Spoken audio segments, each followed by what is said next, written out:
Welcome in Thursday morning edition of the Oxford Exxon Podcast. Chase Parham, Neal, McCready here with you today. The majority of the show will be Jeffrey Wright as he joins us every Thursday to discuss picks, games for the weekend, college football, whatever else is going on.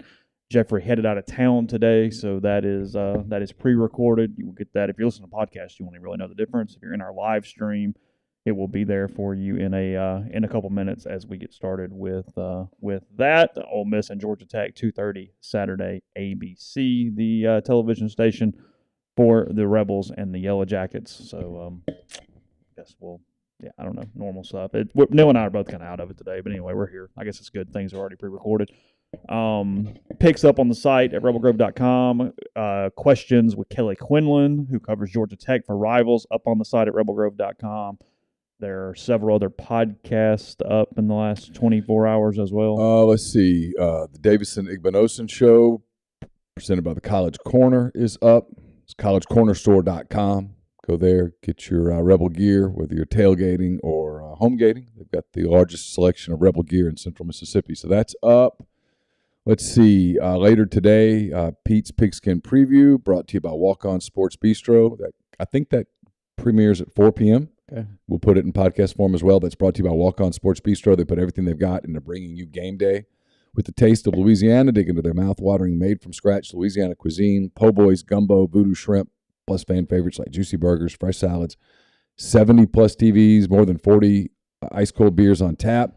So if you're in the Jackson area, stop by Walk-Ons in Ridgeland. And if you're in Oxford, make it a part of your weekend as well. Tell them that you appreciate, please tell them that you appreciate them sponsoring MPW Digital. We'll have a 2 o'clock today, McCready and Siskey, that's powered by Rain Total Body Fuel.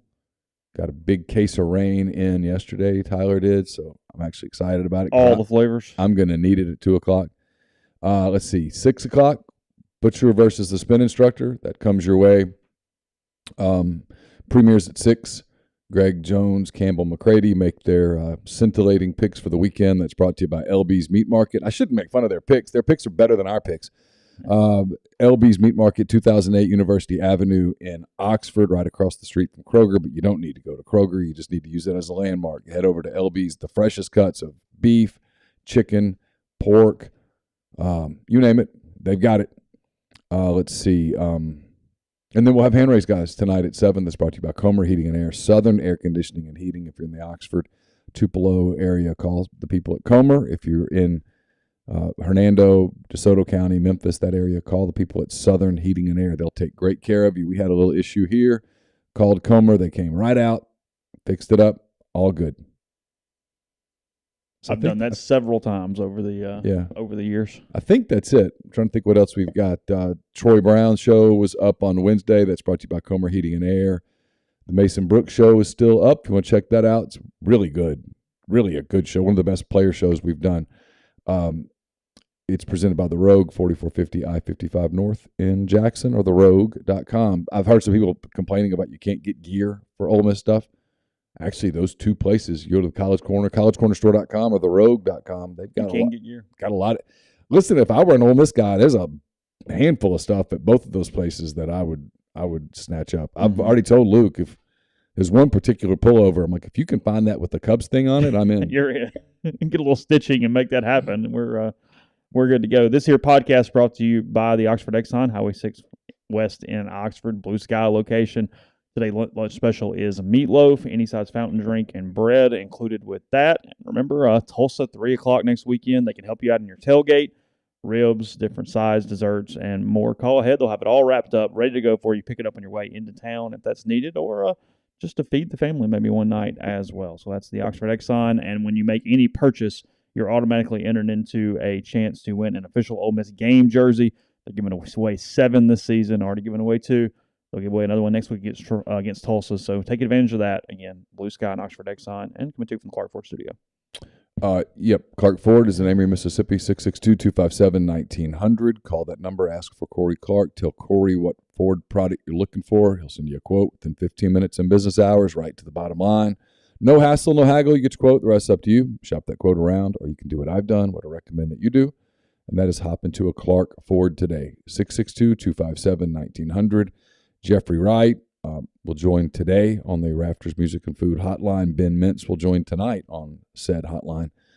Rafters Music and Food on the Square in Oxford. Great place to grab a burger, a po' boy, a beer. Stop in before the college crowd takes over late at night, and you'll enjoy yourself there at Rafters on the Square and also Rafters in New Albany. I'll touch on a couple of questions in the thread here. Doors Rules says, I know rain doesn't have sugar, but it has to have something to make it sweet. You don't worry about that adding weight. So what I was mostly concerned about, and I looked into this week, and if you watch McCready and Siskey, you heard me talk about this on Monday. So I started Athletic Greens, which I'm struggling with right now because I don't like the taste so far. People tell me it takes a week. I use a different product that has a better taste that is very similar. We can discuss that. Okay. I've looked up some recipes of ways to incorporate it better. Okay. But I discovered, and right as I was about to have it one morning, I was like, I wonder if this breaks the fast, and it does. Yeah. And so I've pushed my Athletic Greens back to it's the first thing I have about 4 o'clock. So then I thought, well, what about rain? The 2 days a week that I drink a rain at 2 o'clock, am I breaking my fast? And the answer was no. You're not breaking your fast. 6 carbs. It doesn't have enough carbs to break the fast, especially if you've had nothing else. Yeah. So no, I can have one rain, and it not break the fast. Second rain. A second rain would get into the gray area. It would. Yes. The first one doesn't. And if you have 2 rains, you're just really, it doesn't even matter if you're fasting anymore because you're just going to go out and start running sprints, and you're going to have hamstring issues. I mean, that's bottom line. You're going to lose your mind. And then the other question in the thread was about the Kentucky game. I don't know what Google calendars. Yeah, there has been no game time set for Kentucky and Ole Miss. There's 3 legitimate options for that game, and 2 of them will make you guys happy, and one of them is going to piss you off, but one of them is a very legitimate option. 11 o'clock ESPN. And that's that 11 o'clock ESPN straight out of game day game. That's a real possibility. I think 2:30 CBS is a real possibility, and I think the 6 o'clock ESPN game is a real possibility. Yes. I think we're looking at a 6-day window because I was talking to a friend about this week. If so much hinges on the A&M Arkansas game, then I would want to know the answer to that before I chose game times. I think we're looking at 6-day option for Kentucky and Ole Miss. Because the same day that Ole Miss plays Kentucky and Alabama plays Arkansas, I think A&M plays. I know they do. A&M goes to Mississippi State. Okay. So you gotta think about this from a TV standpoint. I think the TV people anticipate that Ole Miss and Kentucky will be undefeated. Yeah. Okay. But Ole Miss. God, I don't want to piss people off. Ole Miss would be the least attractive undefeated team because they hadn't played anybody. Now, but they have Kiffin, and it's in Oxford and all that. You've got Kentucky, who is emerging as a big story because they have the win at Florida. Yeah. You've got, if Arkansas beats A&M next week, I'm assuming Arkansas beats Missouri State. Arkansas would be one of the more attractive Cinderella teams because they'd have wins over Cincinnati, South Carolina, and Texas A&M. So they would be hosting Alabama. And the truth is, beating Alabama has become the chance to beat Alabama has become holy grail stuff for TV ratings. The TV people will tell you that. So that would be a big game. And then the other one, look, if Mississippi State goes to LSU and wins, and say A&M beats Miami, and then say A&M beats Miami and Arkansas, suddenly it's a big game. Suddenly the game in Starkville is a huge game. So 6-day window. It's going to be we're not going to know Monday. I don't think so. That's my guess. Because you know Arkansas is going to beat Missouri State, and that's going to hold that up just by itself. Ole Miss is going to beat Georgia Tech, I think. That's going to hold that up. Kentucky's going to beat Youngstown State. It's going to be a minute before we know. Only other news coming out yesterday, and we'll have 87,000 days to talk about this, but the baseball schedule for 2023 was put out. We'd already reported and talked about that Ole Miss's non-conference series were Delaware, Maryland, at Purdue in a tournament in Minneapolis, and then we found out that Ole Miss does not play Kentucky, Tennessee, or South Carolina from the East this next season. So those are the the teams the Rebels will miss, it's a bad team, a good team, and team in the middle, so you can't really complain too much. Yeah.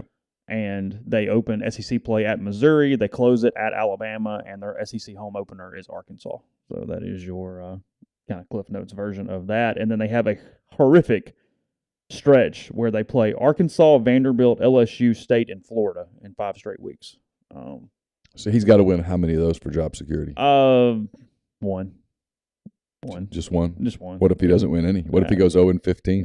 We'll talk about it, but yeah, no, one. I think it's gonna be all right. So you're saying that if he were to get swept in 5 straight series, he could be in trouble. Is that what you're getting? Is that what you're saying? If he got swept in 5 straight series, if they got swept by Arkansas and that was the lead to a 5-series sweep, trouble? Yeah, 100%. Yes. Hot board going into the admin. I mean, ready to hit the button right when. Okay, just want to get that out of the way. I mean, go ahead, and we got plenty of time, plenty of whatever. I'm going to break down that Missouri series real quick. I don't know that I can tell you a player on Missouri's team. The Josh Day kid went pro. I don't know, whatever. Okay. I mean, it does give you here's the thing. It gives you a chance to get off into a really good shape in league play the first week, but it also could mean there's a freaking blizzard on the ground.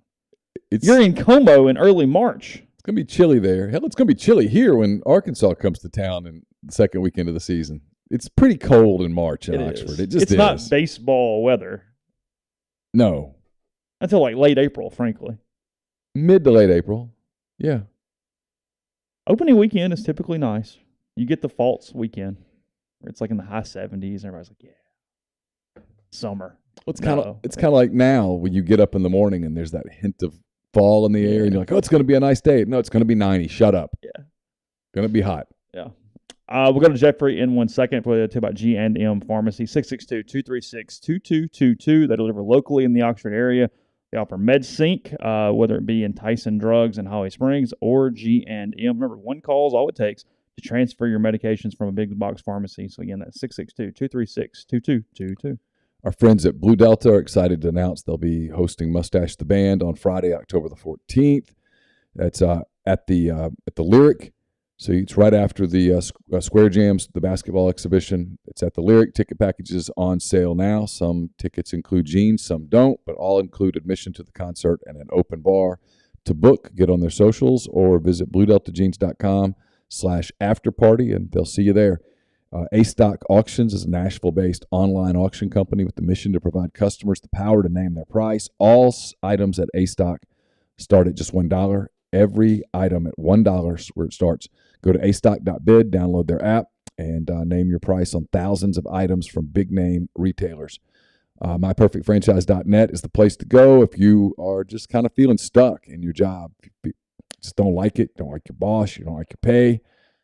They offer the ability to create income and wealth. Let Andy help you out. It's Andy at MyPerfectFranchise.net.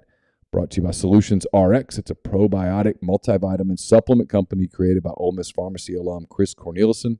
Look, if you're doing something stupid like I'm doing now for the last 5 months where you don't eat until about 4 o'clock, you want to make sure that you take some vitamins and stuff. You want to make sure that you do things that just kind of regulate your medications, regulate your blood pressure, your blood sugar.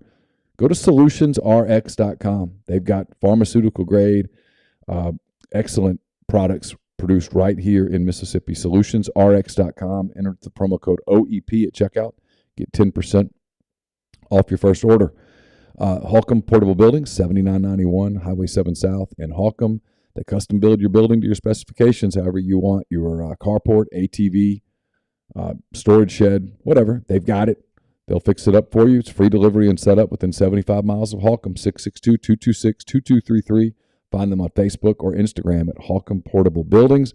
As Chase mentioned, Tulsa coming to town next weekend, Kentucky following them right after that, Auburn in just 4 weeks, which is impossible to believe, but it's true. You want to get your tailgating set up, go to 7southtailgating.com. Once you tailgate with 7 South, you'll never tailgate without them again. They're still booking single game, multi-game, full season packages. Just get in touch with Kyle and the people there at 7 South, and they'll take great care of you.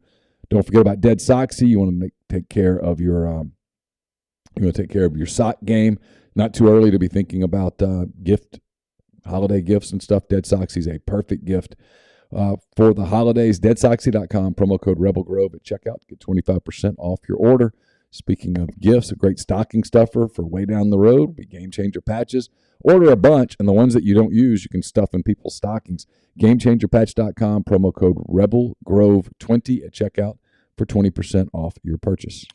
Podcast is brought to you by Johnston Hill Creamery, johnstonhillcreamery.com. Go to their Instagram page, see tons of different options they have going on, including new cheeses, their charcuterie trays, their everything they make locally and in-house every single day, and their tailgate packages where they feed 10, 20, or 40, depending on the day. That's 662-419-9201, or cheese at johnstonhillcreamery.com. Podcast also brought to you by Prime Shrimp, primeshrimp.com. 6 different flavor options for you. They ship them straight to your door. You pop them in some boiling water, less than 10 minutes, freezer to plate, ready to go. Great for nights where kids have activities, school back in, all that kind of thing. Let Prime Shrimp take care of dinner for you. Their lemon cracked pepper, their signature, are great all-around things. A couple of my favorites there, including their full meals in the bag. They got the French Quarter Alfredo, the garlic herb butter, and more. So that's primeshrimp.com, and use code MPW for $20 off your first order. We'll go to Jeffrey Wright now on the Raptors Music and Food Hotline, talking picks, college football games for the weekend, and whatever else comes up. Here's Jeffrey Wright. Jeffrey Wright, 92.9 ESPN, joins us as he always does each and every Thursday morning. Jeffrey, how are you, sir?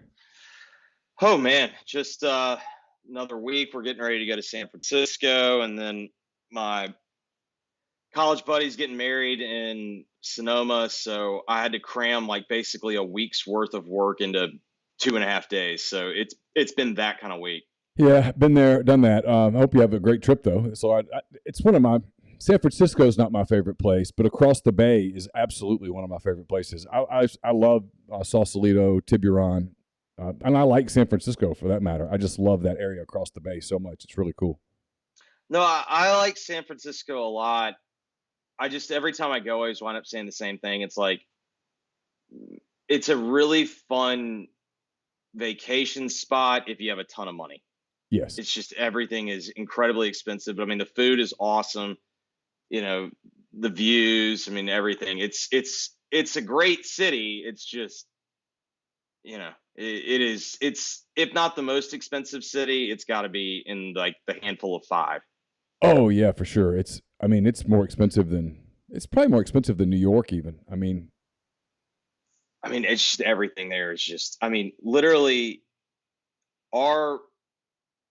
if you put all of our hotel rooms together, it's cheaper than one plane ticket. Like right now, hotels in San Francisco are not bad, but it's, everything else is just horrific trying to get there.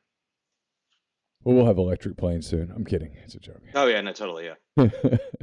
Hey, listen, the California power grid can totally handle it too. So I was listening to Corolla. He was in Austin for the Alabama-Texas game. And when they introduced him, they said, Adam Carolla, who comes from Los Angeles to Texas to get 2 things he can't get in California, great barbecue and electricity. And gas. Yeah, no doubt. Yeah. I want to ask you a couple things. I'm going to shock you with one. All right. You're a lifelong Cardinal fan. I'm a lifelong not Cardinal fan. Uh-huh. But the longevity of Adam Wainwright, Yadier Molina, and the return of Albert Pujols and the run that they're on right now. Obviously this, I'm guessing it will not last forever. This probably won't happen again next year even.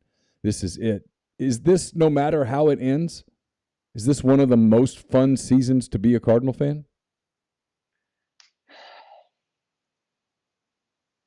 That's an interesting question. The title years were pretty darn fun.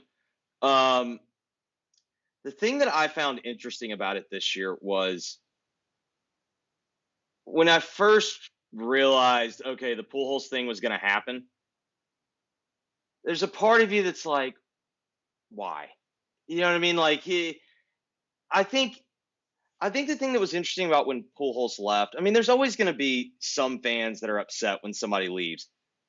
But most reasonable Cardinal fans all kind of had the same conclusion in that the mistake was not ripping up the contract, when you got him on the cheap for, $15 million or whatever it was, not ripping it up and then doing the deal then. When everyone saw the contract that the Angels gave him at the time, most people understood him taking it, and most people kind of got the Cardinals not being comfortable doing that. With that said, most people were more upset of, well, you could have locked him in sooner and you could have just ripped it up. But he hasn't been very good the last couple of years. Yeah, not at all. And so there was kind of, for me, this, I don't really want to spoil. I mean, I watched him play. There's no coincidence that they have 2 titles with him on the team. And, they got close. They had good teams without him, but they didn't get over the hump. And if you just go look at his baseball reference page and you go look at that 7,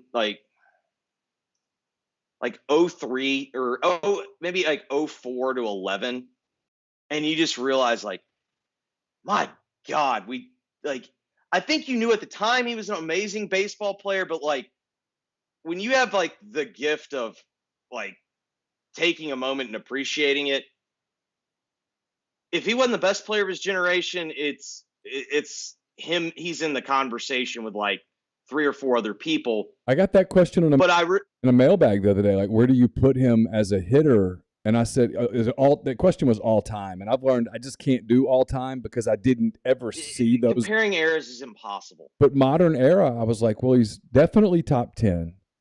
And he's probably top 5. I mean, you're talking about Bonds, Griffey, Trout. I mean, it depends. What do you think of Tony Gwynn? I mean, Right. That's true. I didn't think of Gwynn. I didn't even think of that. I was trying to think guys who also hit for power, and once you get past those names, I mean, I think it's those 3 are the 3 that to me those are the best. Bonds, Ken Griffey Jr., Trout. Yeah, Trout for sure. And then after that, I'm gonna maybe a little bit of a hot take, and I get it. Baseball is different. I know what his numbers are, and I know he is a great baseball player. I have eyeballs. But there is something to be said when you always play on a losing baseball team. It's more than and also go look at his numbers when they got to the playoff series. You can make the argument, sample size and they pitching. He was horrible.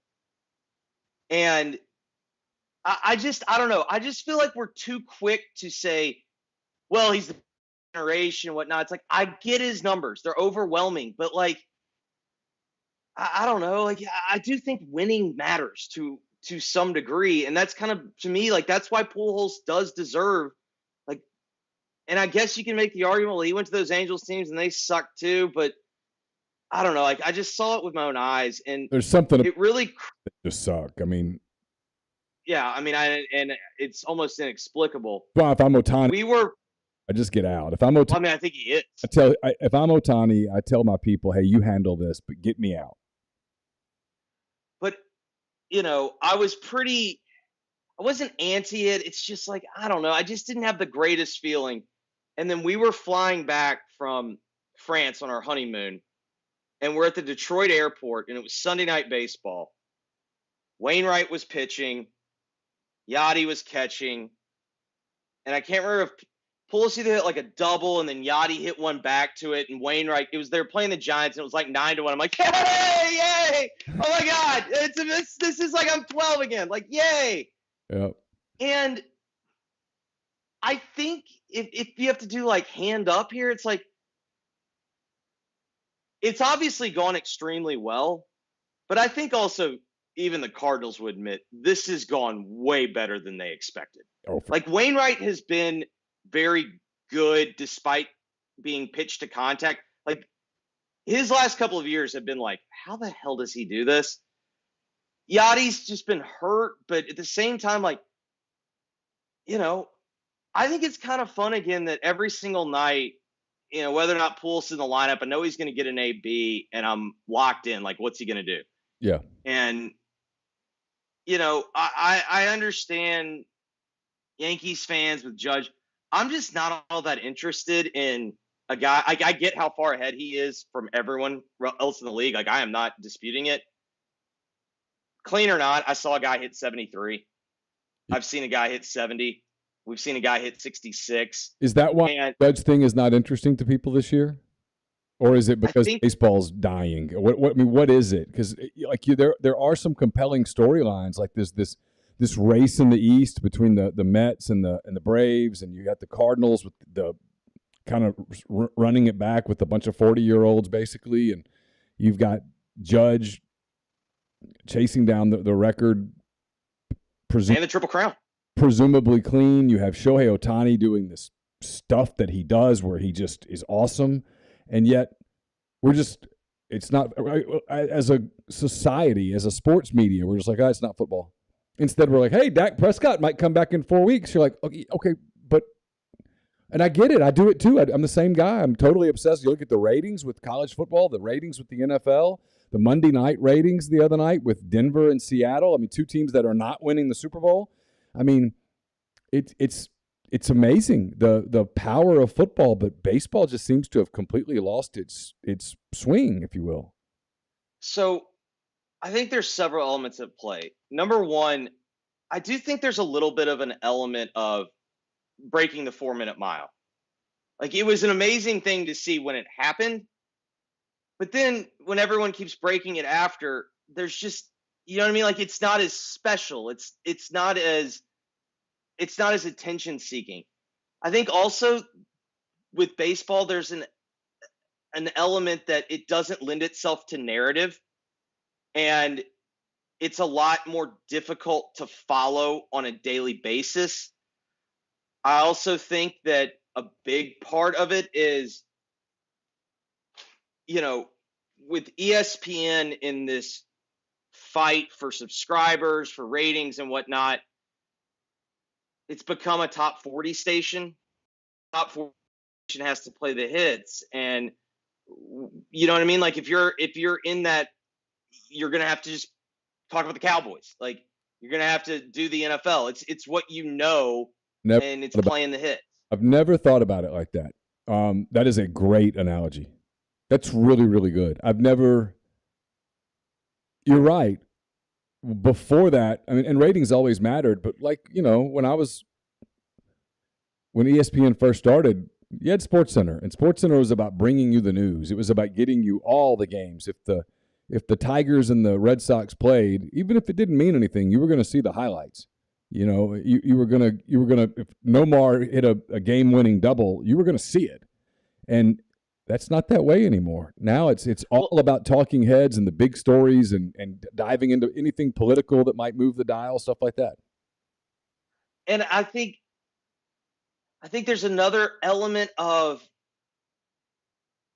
listen, I'm not someone that discounts ratings. I mean, I think anyone that's familiar with my work, I'm not the ultimate analytics guy, but I am a guy that okay, I trust my eyeballs, and then I look and see if the numbers back up what my eyes say. And so I in the end, the numbers are the numbers, but I think there's a big problem today in that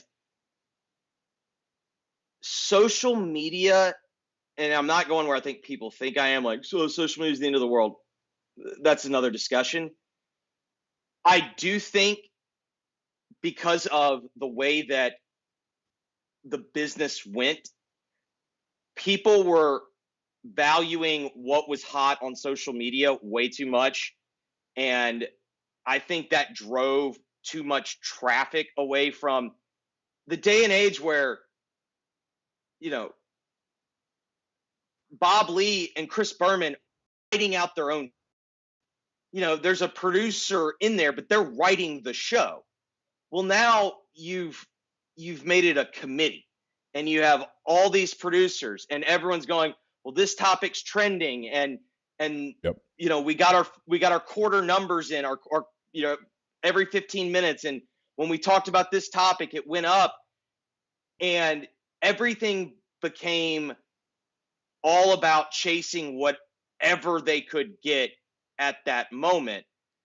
And I think what it did was it made the product to where it's formulaic and it's never going to tank no matter what, some people want. It's not going to tank. But I also think that I think it has a clear ceiling. Like, you know what I mean? Like it's kind of Wisconsin football. Like, you know what I mean? Like they're not going to suck, but at the same time, like, I don't know if you're going to capture magic. I mean, the closest thing to me is Van Pelt's show. And I watch Van Pelt's show, I don't know, like maybe I watch it after Monday Night Football and I'll watch it on, but I mean, it's got to be under an hour a week. I think he close to situation to what we're talking about, where it seems as if he has almost entire creative freedom. But I think there's also like, what's the value of SportsCenter anymore? Like, what's the value of, and forget like what even their, what the content is. I just think like, hey, we're seeing it all over the place. Like, you kind of consume the news you want to consume. It's like confirmation bias, whether or not you're a baseball fan. Like, you've got the Cubs writers that you like and you read, Sure. You have, if you're a college football fan, you have your guys, like you've got Neal, you got Chase. Everyone kind of has that at their own particular school. And I don't think that I just think that it has watered down the product. And because of that, it has made them like disseminate the information that they know are winners rather than just trying to tell the whole thing. All right, let's dive into some college football. That's why we got you here. People want to get your thoughts on the weekend ahead. Let's take on some of these chronologically, but the ones at the bottom are the ones I want to spend the most time on. Georgia's at South Carolina. I thought Carolina put up a pretty valiant effort in Fayetteville. We're year 2 with Beamer, and they're not ready yet. Georgia laying 20. Yeah, let's talk about that real quick. Okay, sure. They didn't quit, but didn't that feel exceptionally backdoor? Like, that felt like a box score close-ish game. They had a really good third quarter, and that got them back into it. I think they were only down 5 at the end of 3, and then Arkansas scored, got a turnover, scored again, and that was that. And then you're right, at the end, they made a 20-point game look like a closer game than it was. Yeah, I mean, I was on Arkansas, and I got a little nervous only because I'm sitting there going like, if I was doing like the time, like the clock in my head math of like, are they going to be able to get one score, make this 2-score game into a 1-score game, not recover the onside kick, and then Arkansas doesn't cover because they run out the clock? Like, I don't know. I felt like Arkansas was clearly the better team that day. Yeah. I do give South Carolina credit for not quitting, but I don't know. I left feeling better about Arkansas than I did South Carolina that day. Yeah, Arkansas's big issue is the defensive secondary, and it's banged up. It's banged up. Catalan's out for the year. The kid that transferred from Georgia got hurt. They're having to really go deep, and I don't know that they have that depth. They're probably like every other team in the SEC not named Alabama or Georgia. When you start getting into guys that are bottom of the second team, top of the third team, it's a bit of a struggle, and they're doing that at the secondary. On the flip side, offensively, they've been really, really good. I mean, one of the better offensive teams in the league. They'll run it down your throat, and unlike a lot of teams that struggle with offensive line play, they don't. No, and they have a clear identity, and they've got, you can say what you want about KJ Jefferson as a pro prospect. You can win a lot of games with him in college. Sure. And, he's in second full year, correct? Second full year as a starter, I guess like 2.5. He started the end of that 20. he just looks very comfortable in what they do. And I think Kendall, to his credit, I think Kendall is very comfortable in asking him to do what he can in bad situations. They can clearly run the football. They got enough at the receiver position. It's why in the end, I still think, despite a statement loss from Alabama last week, I still think the most interesting aspect of the SEC this year is who finishes third. So you're still on A&M? Oh no, you mean for this in the league, not third in the correct. Okay, correct division. And I'm a little bit higher on A&M, I think, than everyone else because of what we just talked about.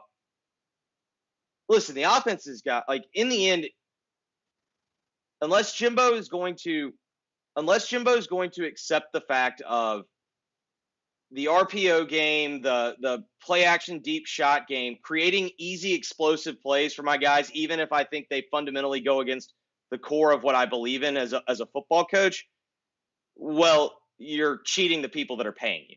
So, yeah. But the biggest reason why I still don't think is donezo is Ole Miss is going to get injuries, best I can tell. LSU is going to get injuries. Tennessee is going to get injuries. Kentucky is going to get injuries. Arkansas has injuries. Mississippi State's going to get banged up. I think where A&M has the advantage is it's kind of early stage Kirby when, yeah, you could have your qualms about offensive philosophy and whatnot, but they have more players than who they're going up against. Yeah. And eventually I think that matters. And I understand, maybe I'm wrong, but I do think, I think everyone is very annoyed with A&M in general. And so they're enjoying this, which is you're 100% entitled. That's factions, sports. That's what makes it fun. But I do think you're kidding yourself if you really think that, in the end, the bigger story to me was they lost to App State, allowing under 3 yards of play to App State. That defense is still legit. And I think people also forget, they lost to Arkansas and Mississippi State. Mississippi State at home, Arkansas at Jerry's World, the consecutive weeks before they turned around and beat Alabama out of nowhere. This team still has that kind of talent. And if Jimbo makes a couple adjustments that I don't even really think are necessarily that big of adjustments to make, it's kind of more swallowing your pride. Does he have to go from King to Johnson, or can he do it with King? I don't know, because my question with King is he clearly likes the kid. Because this is now the second time he's won the job. Yep. So my question is he not helping him? Or my suspicion is I think Haynes King is the opposite of Hendon Hooker. I think Hendon Hooker's a guy that doesn't look great in practice. But I think in a game, he's a gamer. And I think what we see from Haynes King is I bet he does all the things right in practice. And then I think when he gets into a game, I think he freaks out a bit. He never looks comfortable to me.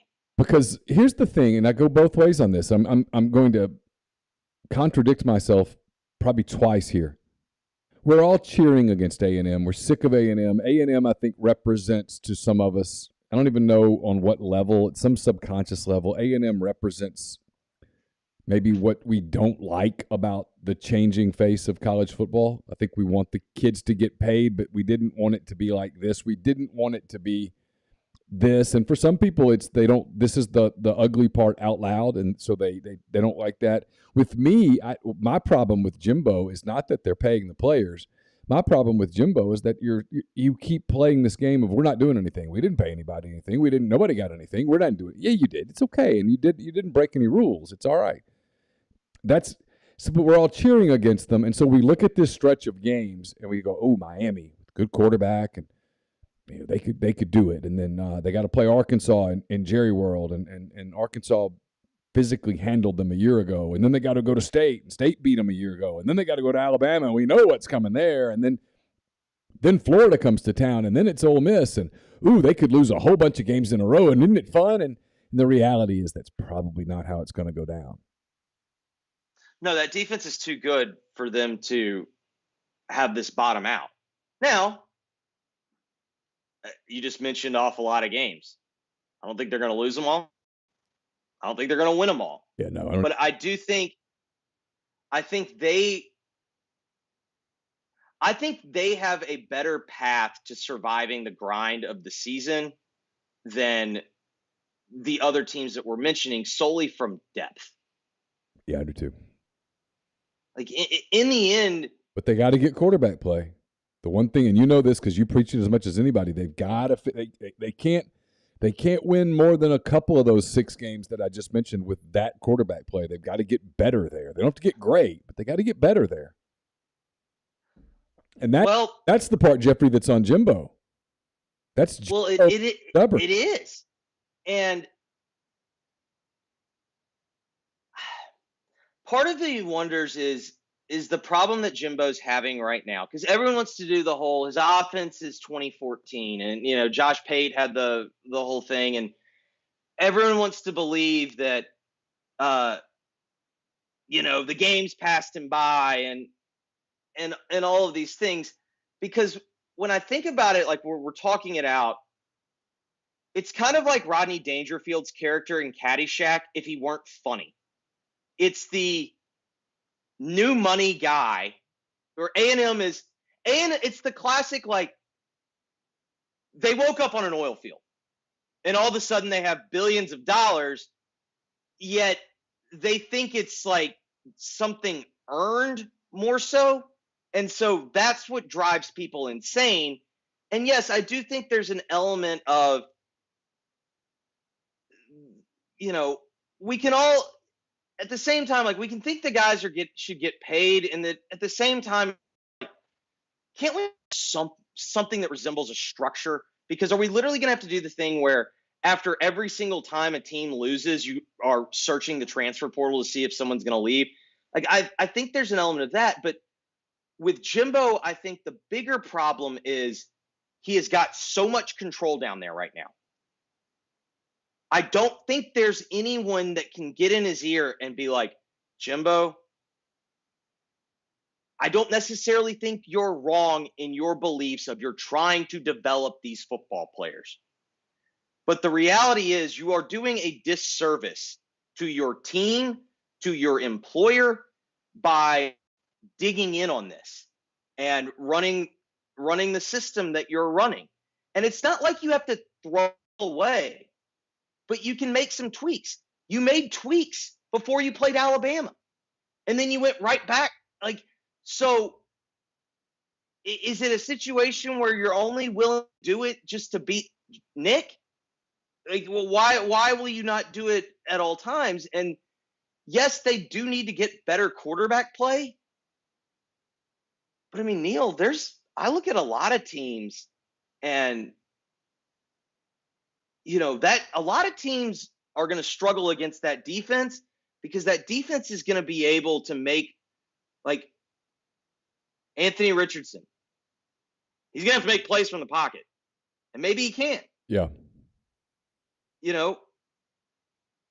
Will Rogers and State beat him last year, but they're going to have to do it again. Yeah, State's a pretty good matchup for against A&M a little bit, just because they can throw it in so many different ways. They're going to get theirs, and they're going to get drives. You have to stop their drives. It kind of comes down to red zone play against them.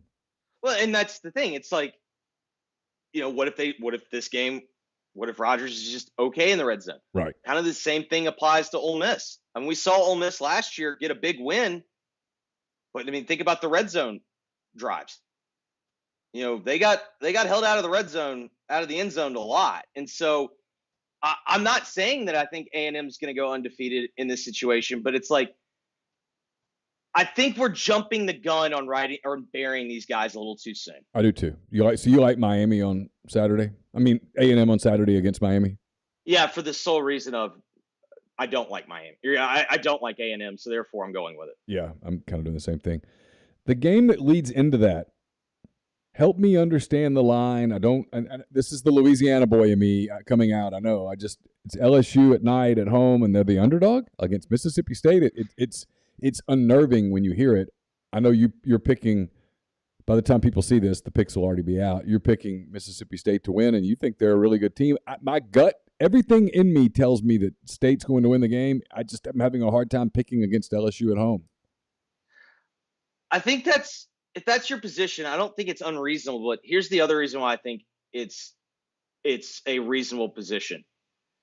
The thing that the way they beat Southern, I don't know. I did make a note. They put 44 points up in their first 16 minutes of football against Southern. I don't care if you're playing air. I took note of that. From your perspective, where I think it's right, the things that I don't like about LSU's defense, I was not particularly pleased with their line, and I thought their linebackers weren't great. But I did think those DBs looked like LSU DBs. And where they got Mississippi State last year was they made plays on the ball. And the bigger problem that I have is I think State's been undervalued week 1, and I think State was undervalued last week again. And this just feels like the classic. They're daring you to take LSU getting points at home. Well, they definitely are. They're betting on people like me going, man, I've seen LSU for so long and they win these games. Well, and I forget I don't remember what the line was in 2014, but I think it was kind of the same thing. Ole Miss was going down there undefeated. LSU had looked like crap on offense, and Freeze didn't call a good game that night, and that defense, if they don't force the turnovers they did, that thing could have been a wrap. But, it ends up being a tight game. But, I mean, we've seen a lot of teams go down there. I don't know. This just kind of had that feeling of, I don't know. My suspicion in my eyes say State's pretty good. I think so, too. And my eyes say that LSU's not. Now, I also think you better get LSU this year. I think it's going to be the worst roster he has when he's down there. Yeah, they're going to recruit well. They're going to hit the portal hard. They're going to do all those things. It's why the people that are writing off LSU and doing this, I don't even know where it comes from. The whole Brian Kelly is I'm like, guys, you're going to have to give this a minute. I mean, Nick Saban wasn't a fit in Tuscaloosa in year 1. You've seen the rest. And I'm not saying Kelly Saban, but I'm also completely unwilling to do this deal where, Brian Kelly era at LSU is going to be a laughable bust. I'll bet against that all day long. I'll give you odds, whatever you want to do. I'm just telling you, you're wrong. I'll be stunned if that happens. So here's what I've noticed, and I'm kind of curious on the psychological element. Football's always been overreactionary, mm-hmm. and it's emotional. And we've seen, if you've covered or watched college football long enough, you've seen some very dumb things. You've seen smart people who make a lot of money make really dumb decisions and billions of dollars because of the emotion of the game. It's a completely irrational, emotional, overreactionary sport. And I think that's one of the reasons people love it, but it also makes it stupid sometimes. Well, for instance, everyone knew Scott Frost was getting fired. We saw the Northwestern game, and you're like, that's the same script they lose every game. He's getting fired. I'm not saying losing to Georgia Southern is something you should just write off, but it is such an emotional thing that, Neal, they couldn't wait, 20 days? Yeah, 2.5 weeks. They couldn't wait 20 days to save $7 or $8 million. Literally, it was that serious that they go, hell, write the check now. And so, imagine these people in their business. If you just wait 3 weeks, you can have this same offer, but you're gonna $8 million. None of these people would do that. Yeah, right. Why did Texas A&M give Jimbo Fisher all that money? Because they were literally terrified that LSU was going to steal him away. That's it. Well, and I think there's an element of Jimbo. They kind of gave him the money also because Jimbo said, I'll stay with you people. Yeah, I'll love you. But what's more interesting to me now is we have sped up the timeline to a rate that I'm not familiar with. And I don't think this is me getting older, but it's like, even when Nick Saban, I mean, I know they lost to Monroe the first year, but I mean, like, I remember people like laughing and going like, there's your, I forget what at the time was, $5 million man. It's so long ago, I don't even remember what it was, but no one suggested it was going to be a disaster, because I guess people at that point were still kind of paying attention to recruiting. But B, no one would have been like, oh, this is already done. This era is done. Like, it just feels like we have really, really jumped the shark, kind of both ways too. Yeah. Like, also on the, if a coach wins, if a coach wins with another guy's roster and it's like, they got their guy, they got their guy. Yep. You know what I mean? It's like, I don't know. Do we know? Like,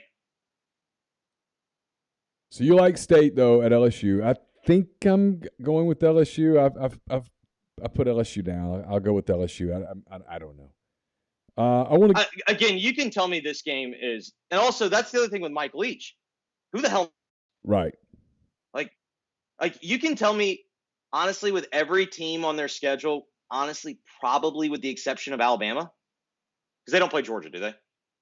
Not till the SEC championship game. But I mean, State doesn't play Georgia, do they? Yeah, State does play Georgia.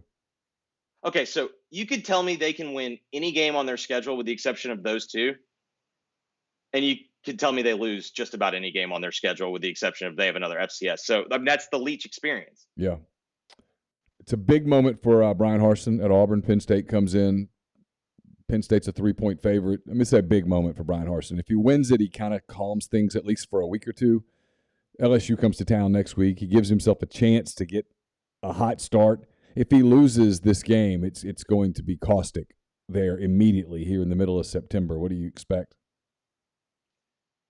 I don't know, man. I just have this weird feeling that, like, Penn State's about to get Auburned at Jordan-Hare. You know what I mean? Because you and I have talked about this. That stadium does not get the credit I think it deserves for how loud that place gets. Like, we always talk about Tiger Stadium. Do not get me wrong. I'm not saying Auburn is louder than Tiger Stadium. Like, I don't know. I just know that I've been in that building 3 times, and 2 of which I can remember thinking, this is the loudest I've ever heard anything. Yeah. The Ben Obamanu play, I have still to this day never heard deafening noise turn to pin drop silence like I had heard that quickly at that place. Like, it would like pierce your ears so loud, and then it just went like dead quiet. And I don't know, man. Like, I don't love Clifford. I think Franklin's a good coach. I think in close games, he's not who I want to bet on in close games. I think they're going to be able to run it on him. I don't know. This is more, honestly, this is just kind of like I got a feeling pick. Like, I don't know. Like, this is just, I think Auburn's kind of got one last, like, little maybe push before an inevitable crash. But this feels like the spot to me. So you like Auburn here? For no reason other than I don't think you should. Like, this is a pure, I kind of seen this spot before.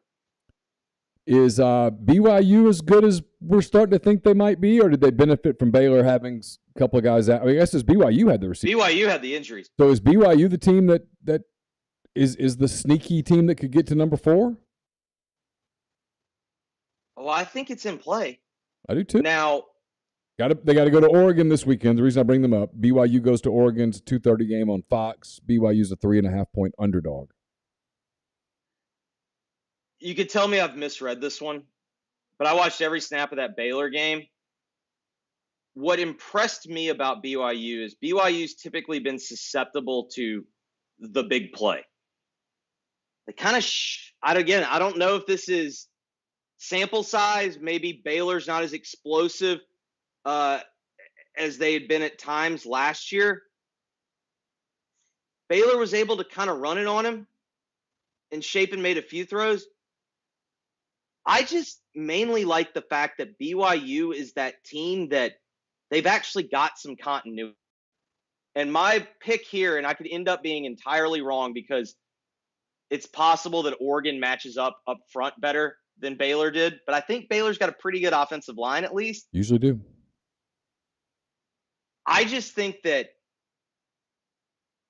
a team that's breaking in, a quarterback third start, I don't know, like they had to have explosive play. Like they were impressive against Eastern Washington, but like, I don't know. I think BYU's that team that they've got an advantage early because they've all played together. It's an older group, physical group, very mature. I think they're dangerous. Like I really do. I think they've got a chance. Well, and like if you also look at their schedule breaks pretty well in that they've got showcase moments. Mm-hmm. They're going to have, you get this game, you get Arkansas in 3 weeks at home. I can't remember where their Notre Dame is, but they're going to get a weekend Notre Dame. I think they still have SC on their schedule. Like they're in position to have more of a no doubt case if they can run the table than even Cincinnati did last year. All right, we'll finish with Ole Miss. Ole Miss heads to Atlanta, 2:30 game on ABC. The Rebels a 14.5 point favorite. I'm in the minority here, and I think I'm starting to piss people off a little bit when people are like, what do you think? And I keep saying, I don't know. I mean, how can you think anything one way or the other right now? I mean, they passed the eye test on defense, but they haven't played anybody. They don't really completely pass the eye test on offense, but they're being really vanilla. They're being rotating quarterbacks through games. They've played nobody. They get bored. I don't know. When people say give them a grade, the grade is obviously incomplete.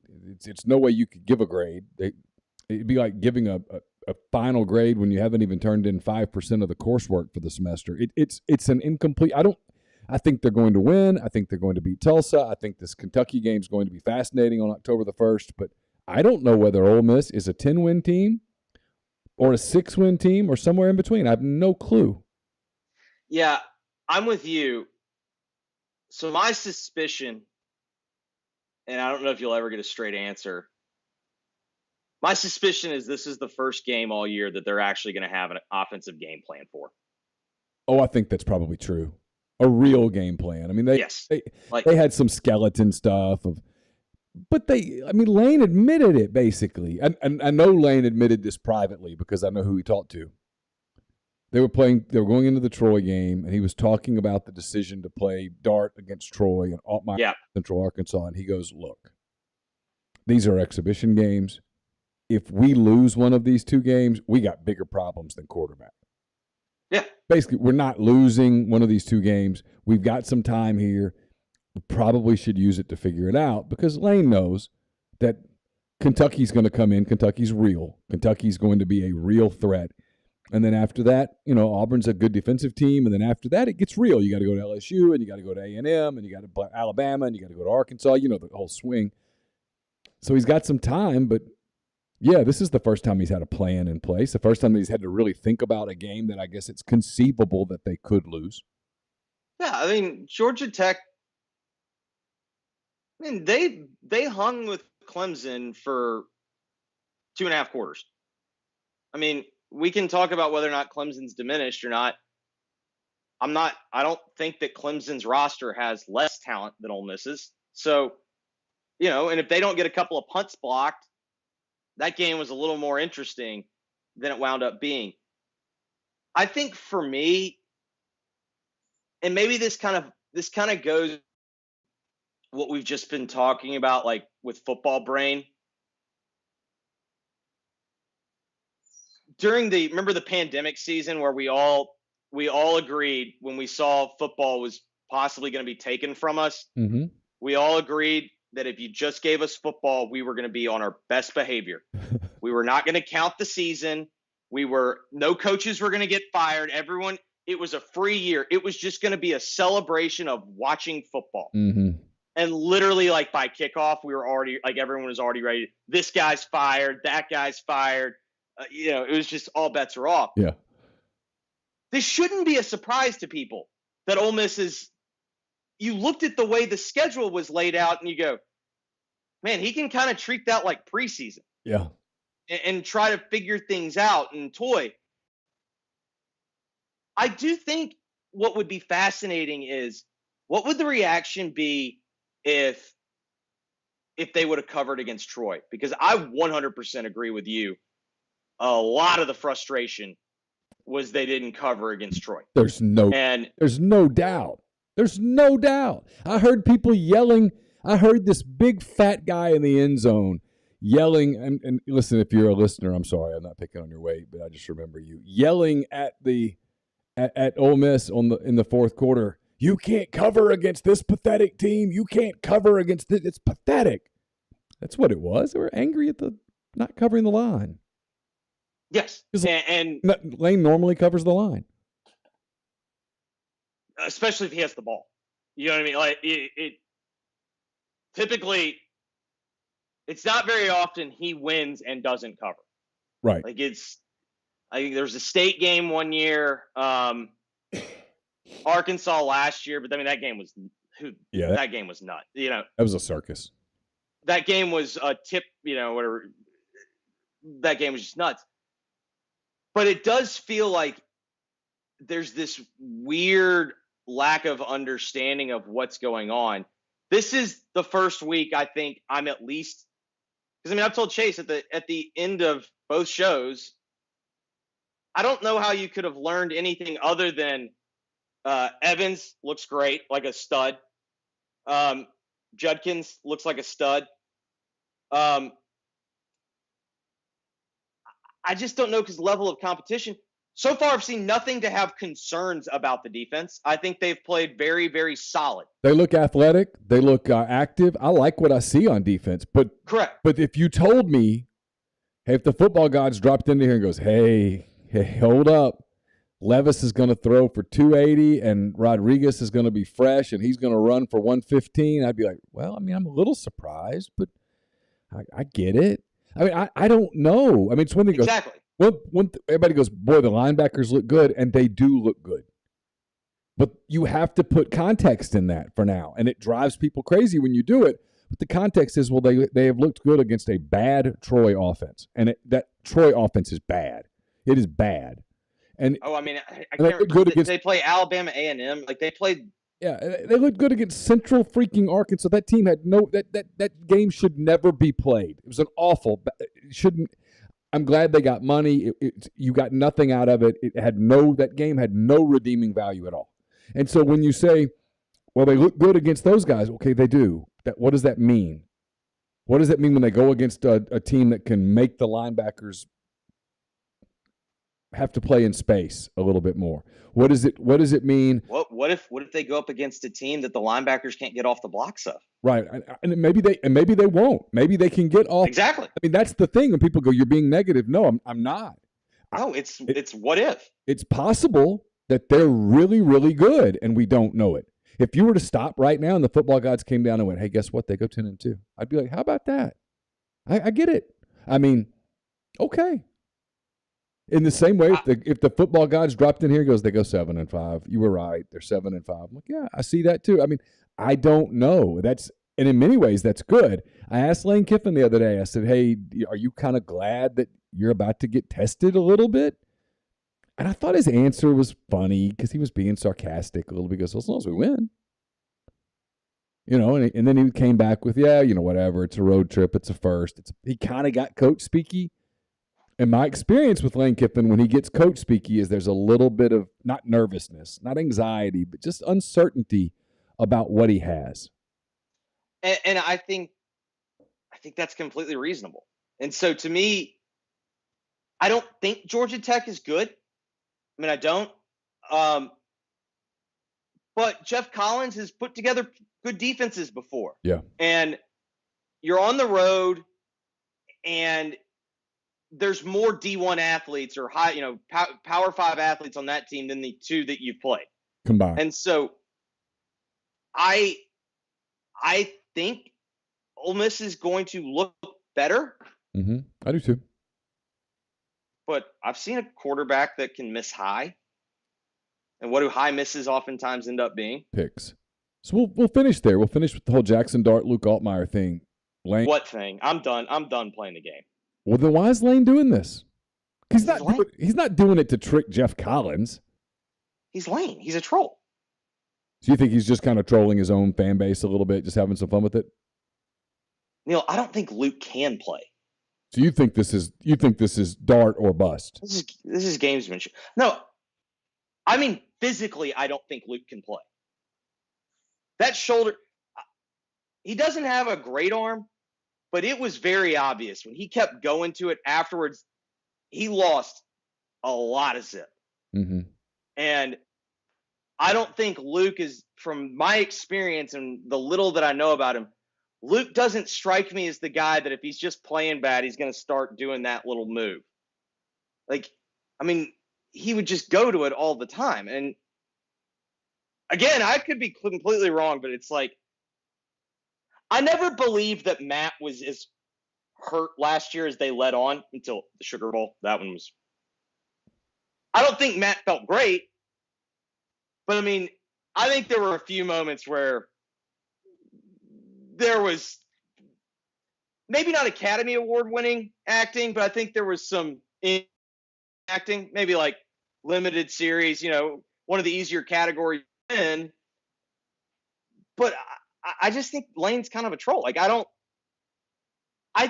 think Matt was banged up like every guy that plays as hard and as much as he did, but I just never bought that it was like, oh man, we really don't know if he can go today. Right. And I just never really bought that. Yeah, I don't know. It's the. I mean, at a certain point, though, doesn't the obvious answer end up being the right answer? I think so, and I think the obvious answer is it's Dart, and maybe he's just wishing Dart would go win the damn job because Jackson hasn't just gone out and just won the job. He's, like you said, he's had some high throws, he's had some bad reads, he's had some stuff where Lane can't even look at him when he comes off the field. So maybe it's that, but I don't think it's gamesmanship. Like, we're not telling Georgia Tech who our quarterback is. We're not telling, I also think Lane likes Luke. He does. Sure. He was one of his first big recruits. And Luke's a great guy. He's a great kid. I mean, he goes out and works hard. And Luke, before he got hurt the other night, was doing some really good things. Yeah, but I mean, I don't know. Like, to me, it's a question of, I think there's also the issue with Dart. Luke's probably not going to make the catastrophic error. He might make a physical error but he's not going to make like the big error. Jackson, I told me this when they got him, and you asked me, I was like, there's a lot of corral there, and that the physical tools are there, but he's very aggressive and he lets it fly, and he's kind of young, and I don't know. Like, I also think that everyone is really forgetting your last view of Matt is not the whole picture of Matt. I mean, I said it on the postgame show a couple of weeks ago. I get it. It was a different offense. His first start against Memphis is one of the worst quarterback play games I've ever seen. Yeah. He was horrible. And he was pretty much that bad the next week against Cal before he got hurt. And it wasn't smooth sailing right off the bat with Lane. Yeah. I mean, you had the 7 turnover game? The LSU one, I told Chase, I kind of throw that one away. It was a rainy day. He literally was playing with whatever. That was the he was your only chance. He had to play hero ball. He had the 6 picks against Arkansas, and then he had the really bad pick in the first quarter against Auburn in that game that Ole Miss lost. Yeah. Yeah, and so I think with Lane, there's maybe just the frustration of Lane did have really good quarterback play for the last, 12 months. But I just kind of look at it this way. Other than Calzada, almost every single team that brought in the transfer, unless it was someone they were bringing in for depth. Right. But in the end, Calzada, they were trying to get him to win the job, and apparently he couldn't do it. They brought him in to win the job, and he didn't. But you're right. But correct. Everywhere else, like Pitt, they didn't bring in Slovis to not be the quarterback. West Virginia brought in what's-his-face to be the quarterback. JT Daniels. Yeah, I mean, Texas brought Quinn Ewers in to be the quarterback. I mean, that's correct. Yeah, you're right. And Ole Miss brought Jackson Dart in to be the quarterback, and I think you will. But I think they're getting to a place where, hey, need you to play, need you to make plays, need you to show progress. It's getting time because it's coming October 1st. You're not going to beat Kentucky with a big turnover game. Oh, no. And, I mean, they're good. That defensive front really impressed me. They're good. They're active. They'll get after you. And Rodriguez is going to be fresh. They've got targets at wide receiver. They're not great up front, but nobody is. And Levis is the real deal. And people can do what they want about Will Levis. Will Levis is the real deal, and he can hurt you. I think he's physically gifted. He reminds me of Jacob Eason. He can make every. He reminds me of Jacob Eason, where everything's a back pedal, and he's got a cannon. Yeah. But it just feels like every throw is off his back foot, and he's just slinging it. And he's got a cannon. He's physically going to be a test that they won't have seen by that point. Right. 100% agree. Hey, safe travels to California. Appreciate the time. We'll talk to you next week. All right, guys. That was Jeffrey Wright. Taped that last evening, 5 o'clock hour. Appreciate him giving his time. Yeah, a lot of stuff. He's always he really never tells us no. It's fairly incredible considering how busy he is every day. Because producing a show that is multiple hours and hosting a show that is multiple hours and trying to watch enough content to be knowledgeable, yes, to then do those things is it's a task. I would say you have to be pretty organized in your day to pull that off. So thanks to he's very bright too. That helps quite a bit. It doesn't hurt. Yeah. It would be really hard if you were stupid. Yeah. That's true. That's most things in life are. Podcast brought to you in part by Northeast Spark, NESPRC. Service people across rural communities. It's a couple different packages, by now. Ignite, the 100 Mbps, or the Blaze. That's the 1 gig that's in the Clark Ford studio. That's nespark.com, or you just give them a call, and they will help you out. They'll get you hooked up at 662-238-3159. Brought to you by ACS. It's acsllcms.com, 662-601-4381. That's Automation Control Systems, LLC, right there in Baldwin, Mississippi. If you're in need of custom HMI, SCADA solutions, large horsepower, VFD specialists, they've got you covered. Lammon's Fine Jewelry, we talked about Christmas shopping earlier. It will be that time before you know it. These football weeks go fast, and you look up, and it's late October. Lammon's is at 1126 North Lamar Boulevard in Oxford. They've been serving the Oxford area for 75 years. They're the gold standard in fine jewelry. LammonsFineJewelry.com, or call them at 662-234-2777. No mind on my money this week. Martin's traveling, but you can still go get some financial help from them. Interest rates over 6% for the first time in forever. You want a professional to help you with your money. It's mypinnwealth.com, MYPINN wealth.com. Speaking of traveling, if you're traveling, John Edwards is the way to go. Get in touch with him, give him some parameters and a budget. He will take care of you. It's jedwards@regencytravel.net. 901-494-3387. If you're heading to Oxford the next couple of weeks for Tulsa, for Kentucky, stop by Opa. They got gyros, wraps, kebabs, redfish, lamb chops, handcrafted cocktails, frozen libations, and more. 306 South Lamar in Oxford. Neal's picks are up today. We talked about those a little bit with Jeffrey. Probably talk about them here in a minute with Chase. Brought to you by Service Specialist Staffing and Recruiting Agency, connecting great job opportunities to candidates since 1967. If you're on the job hunt, they'll take care of you. if you are looking to hire quality, hard-to-find talent that can help you too. Payment of service is solely contingent on if you decide to hire a candidate that they send. Nothing to lose, so give Will, Sydney, or Kelsey a call, 662-832-5138, or go to their site, servicespecialistltd.com. Don't forget about Invisalign. If you're looking for a way to improve your smile, call Corinth Dental today for a no-cost digital scan of your teeth. They'll show you the way to a straighter, healthier smile. 12 months, no interest, no down payment financing available at corinthdental.com. Pinpoint Commercial Real Estate, based out of Jackson. They service the entire state in all commercial asset classes such as industrial, retail, office, medical, and land. BB Mitchell with Pinpoint provides a plethora of commercial real estate services, but his core focus is sourcing investment properties for his clients. So you want to get in touch with BB.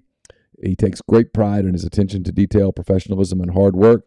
So for all of your real estate, commercial real estate needs, call BB at 601-934-5008. And last but not least, brought to you by Southern Traditions Farm.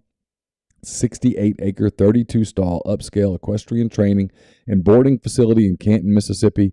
2 sand rings, a grass ring, miles of wooded trails, a lot to be offered in terms of horseback riding, equestrian type things. It's also a great, beautiful venue to host events, class reunions, office parties, whatever the case may be. Get in touch with them on Facebook or Instagram at Southern Traditions Farm.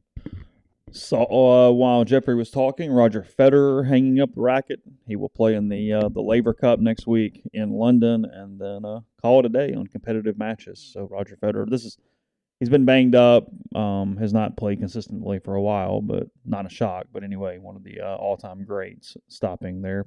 Really a few weeks of that between he and Serena here back to back.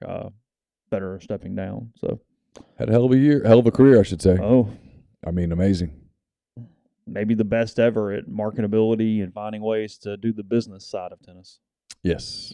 I mean, we made fun of it. Not really making fun. We pointed out that he would finish a match and go make sure the Rolex was on and the polo jacket was on and everything was turned the right way and the water bottle. But he's so cool that he could play 4 hours of tennis in the heat and he didn't sweat. Yeah, he didn't look like Nadal, where he's like the wet dog, or like I would look if I was out there. Yeah, like Rafa Nadal is just dripping everywhere, and Roger looks like I just took a light stroll. The flowing hair and the headband and the whole deal. He would say he doesn't sweat; he just kind of glistens. He kind of does. Hell of a career.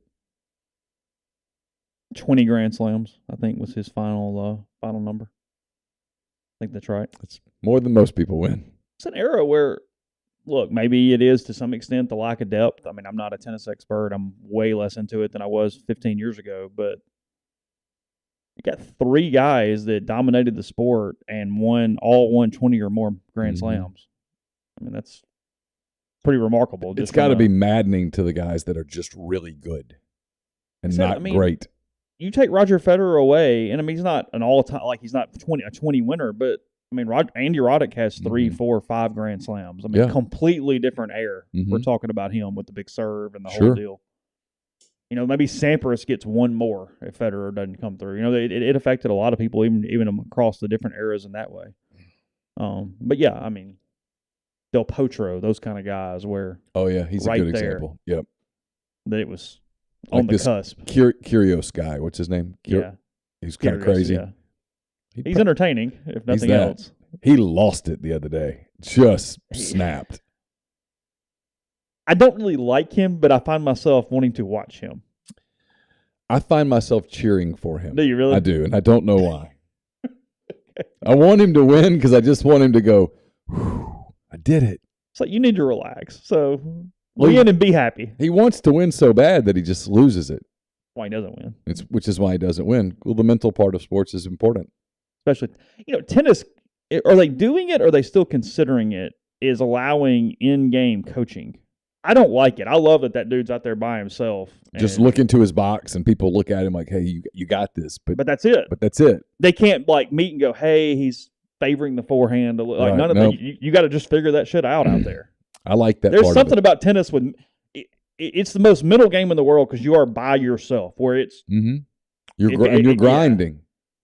you're thinking the whole time. Yeah. Am I into the body? Am I out wide? What am I doing? Is this doing this? What is he doing this? What's going on? I mean, you know they got to be fried mentally when these matches are over. In addition to it's all like the you watch Djokovic, and I'm not sure he is. He's so mentally tough. He just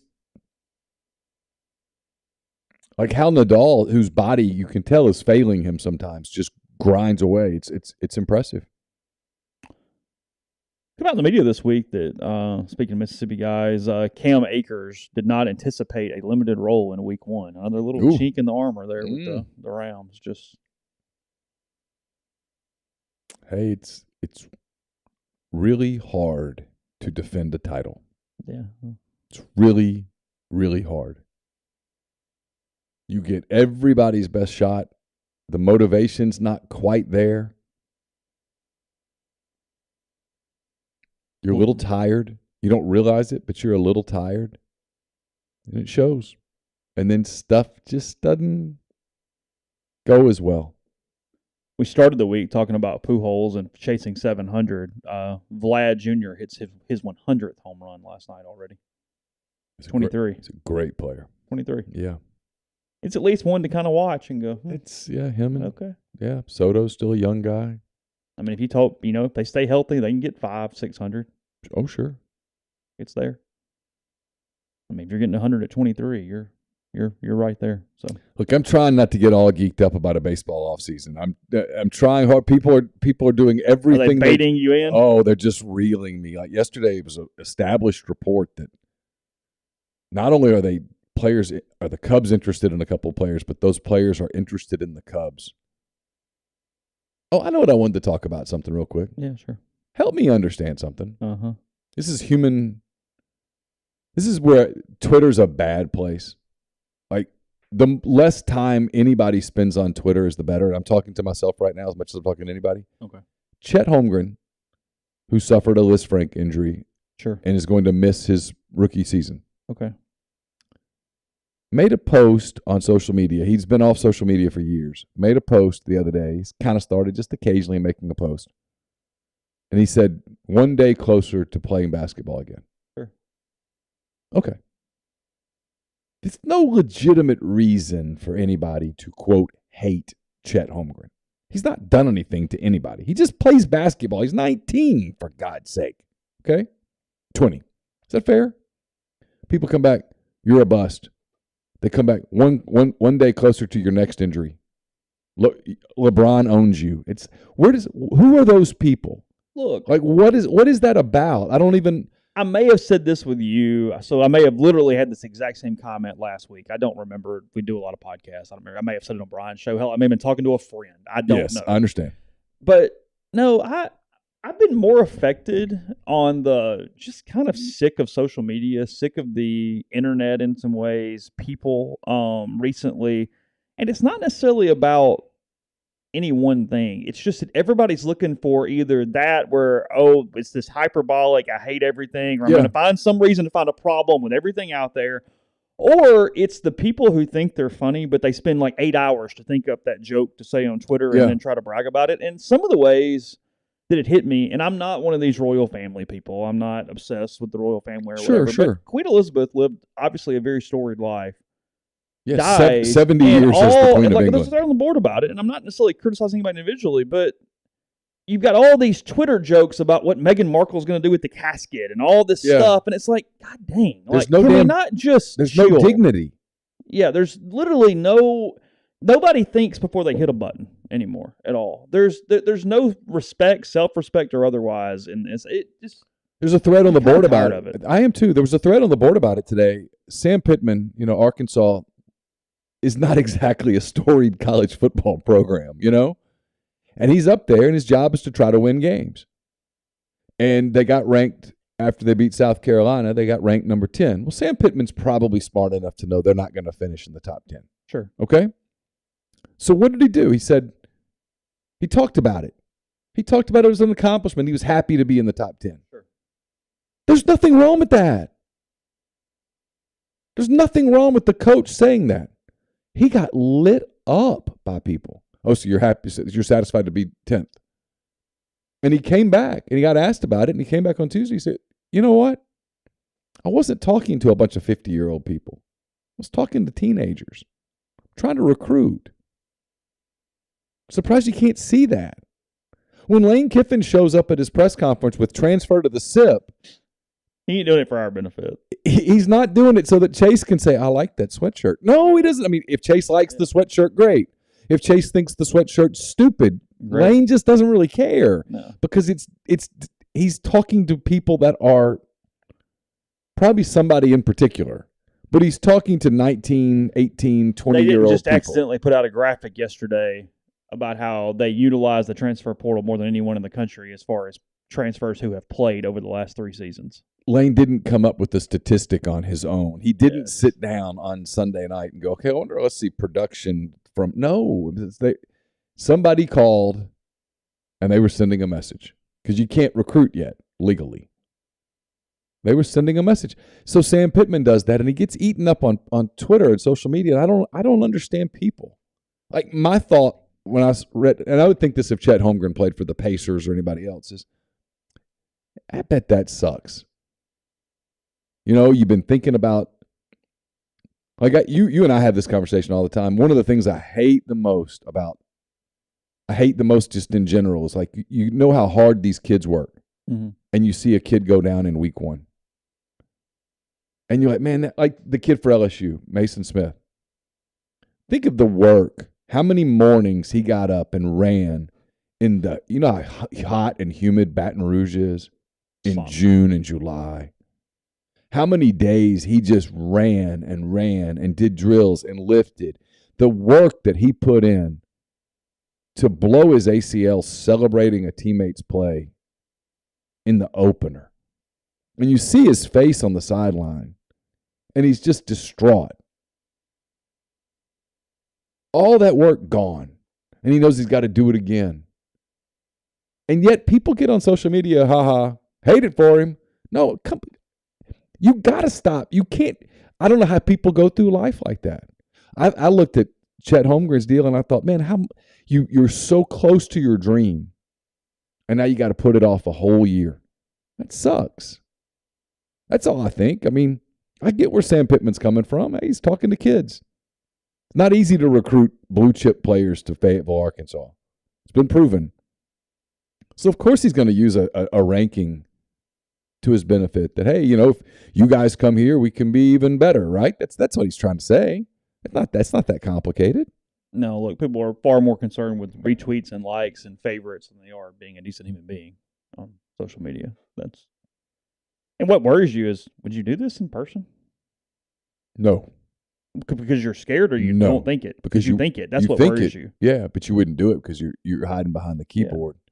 Not that Sam Pittman would hit you or something, or that Chet Holmgren would sling his crutch at you. Mm-hmm. We talk about like mental health and stuff all that. That's a really unhealthy way to live. It's a really unhealthy way to think. Yeah, it's getting disgusting. I guess it has been, but it feels worse. I don't know. Yeah, if you don't feel bad for a kid when he goes down with an injury, especially in week 1 of a season, that sucks. I saw it with the Catalan kid at Arkansas who missed most of last season, busted his ass, gotten back in great shape, and then gets hurt in the Cincinnati game, and he's out for the year. It sucks for the kid. Yeah, you don't have to like Arkansas or anything else if that doesn't make you genuinely feel bad for the kid, then you probably don't need to be cheering for sports teams. No, I think you have your own issue to deal with. I mean, just it's like it's one of the chapters in your book. I'm not breaking anything about like T.J. McCants and what he had to overcome the whole year to focus to play. It's a reminder that they're humans. They're not just little robots out there. They all got families and stuff, and there's all stuff going on, and it's hard. It's the whole Jackson Dart, Luke Altmeyer thing that people get weird about. They're people. Yeah, with families that love them, with families that are emotionally invested in this, and time invested, sweat equity, the whole deal. The whole deal. And when you don't win the job, it's tough. And then you got to put on a brave face. And I said this at the beginning of the week. It's one of the things I admire so much about Mason Brooks. Mm-hmm. It would be so easy for him to be like, I don't want to do this show. And he's doing it. And he's been nothing but a great teammate. It's not what he signed up for. Mm-hmm. He didn't sign up to be a mentor to Micah Pettis. Signed up to be the starting right tackle. Mm-hmm. And at some point, maybe he will be. But to handle it the way he's handled it, it's very admirable. Yeah. That's what it's supposed to be about. No, he has been we thought he was impressive prior to this, and he's even more impressive now. Yeah. Well, I mean, I knew he'd be a great communicator and a great guest, but I told him the other day when we finished, I mean, I don't think this is breaking a confidence. I told him, I said, man, if you ever decide you want to go into broadcasting, I think you have a future in it if you want to. Mm-hmm. Really talented, funny, colorful character. Yeah. Chargers Chiefs tonight. Yeah. They're hand raised guys. That'll be on Amazon Prime, I guess is where it's at. That is the streaming service tonight for those two. So we'll have that. Is that right? So it's not NFL Network?